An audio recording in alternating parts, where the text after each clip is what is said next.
Hey, my name is Ashley. I'm from Imaginative Libraries, and this is a Teen Eats cooking tutorial. It is a part of a video series where I give some sort of teen media recommendation, and then I cook something inspired by that recommendation.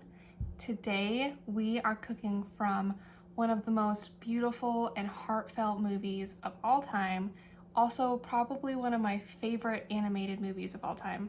We're going to cook from Ponyo. So, Ponyo is all about a little anthropomorphic fish who really wants to become human. She, of course, does become human, and one of the first things that Ponyo does when she's become human is eat a really delicious looking bowl of instant ramen. We are not going to cook instant ramen, but we are going to cook something that is almost as fast as instant ramen. We are going to cook spicy miso ramen. The first thing we need to do to make spicy miso ramen is to make up the soup base. So to make up a spicy miso soup base, we first have to reduce some onions and garlic. I'm actually going to use shallots today. I'm going to use a bunch of shallots. I'm going to dice them up really small and then reduce them in a pan until they become caramelized, along with some garlic. So I'm just going to cut up this shallot like I normally do. There are 4 main types of ramen that you can customize. So Ponyo in the movie definitely ate one of these types of ramen. The 4 bases for ramen are salt, soy sauce, miso, and bone broth.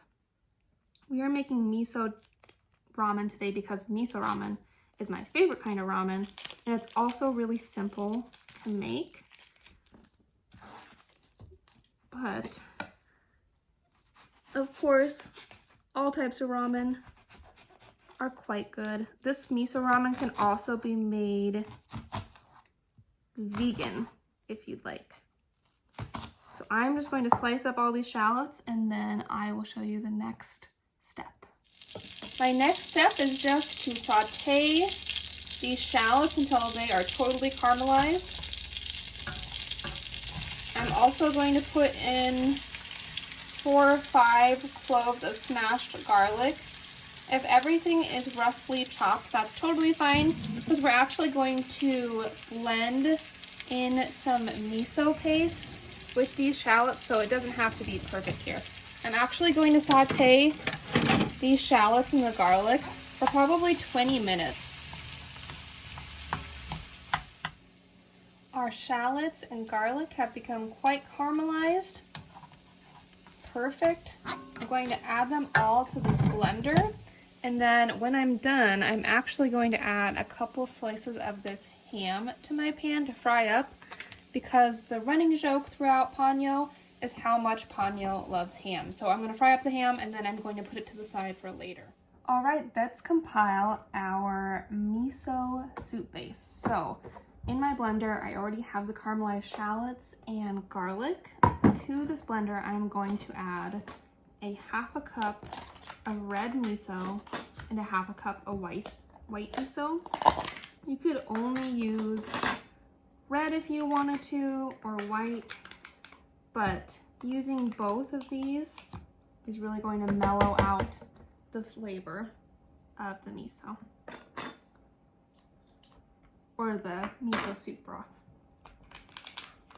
1/2 cup of both, and then I'm also going to add some Korean chili paste to this, and some mirin, ginger, and I also might add some of this sambal olek. I really like this stuff. It might add a little sweetness that this soup broth could use.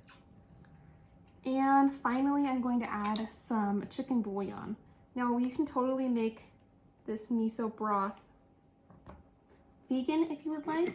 You don't have to add this bouillon. We are also going to add this miso soup base to more vegetable or chicken stock towards the end. But you can just use water if you'd like. And once we have blended all of these together, this will last in the fridge for quite some time, so you can just pull it out and use as much as you need whenever you want to make miso ramen. I also added some bonito flakes and tomato paste because we're really going for depth of flavor here. I'm going to turn this blender on, and then we'll also need to add a little bit of mirin and maybe some water until it forms a really thick paste. Here we are at our final step today. I am bringing probably 3.5 cups of chicken broth to a simmer here in the front.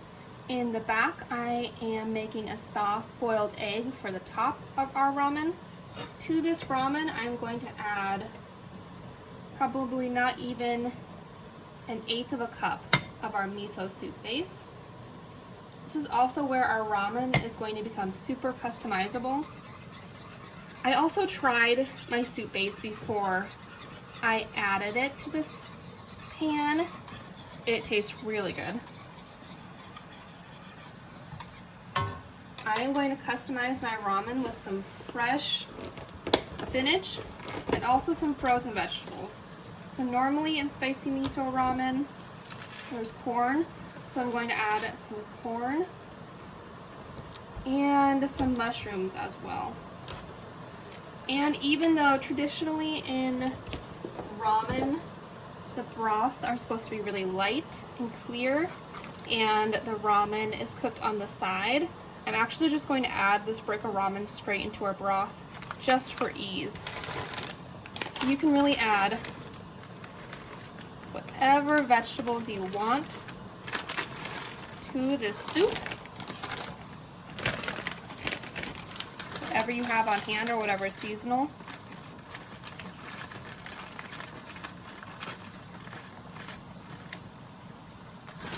Next, it's time to eat. All right, it is time to eat. I have my ramen. I have the toppings that Ponyo ate in the film. Of course, I have some ham, some green onions, and a soft boiled egg. Let's dig in. Here is how our ramen came out. Looks so good. The broth is pretty clear. Let's open up our egg to make sure it's soft boiled. Looks quite good. I am going to dig in and hopefully be just as content as Ponyo after she eats her bowl of ramen. Thank you everyone for watching. I'll see you next time. Bye!